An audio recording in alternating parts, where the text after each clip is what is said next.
Alright, for something different, I thought I would just do a walk around of this John Deere 80.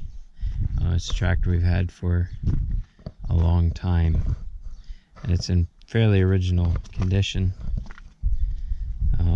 I just thought I would post a video and see if anyone's interested in seeing anything more on it, or I thought a video of how to start would be kind of cool.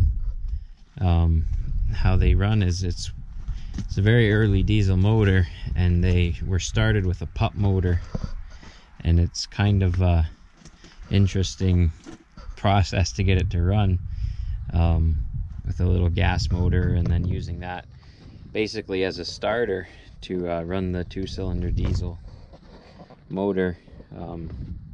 They would put out about 65 horsepower, and back in, wow, this would have been 55 when they came out, and I think they only made them for about a year. It was a pretty big deal, and it would have been one of the first tractors you could get with power steering and a diesel motor. This is one of the last ones that were built. It's within the last 200 or so. It used to work on the farm. One year we planted 400 acres of beans with it. I think I can remember when that happened. That would be a long time since this has actually pulled anything. So it's just a quick look at it. It's pretty cool. Old tractor.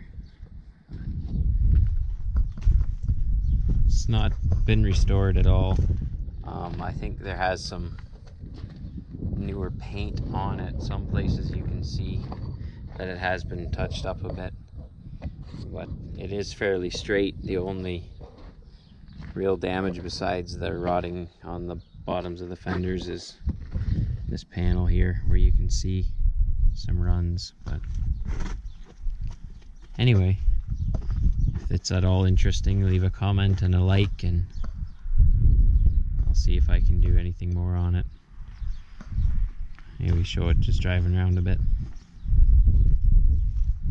Anyway, thanks for watching.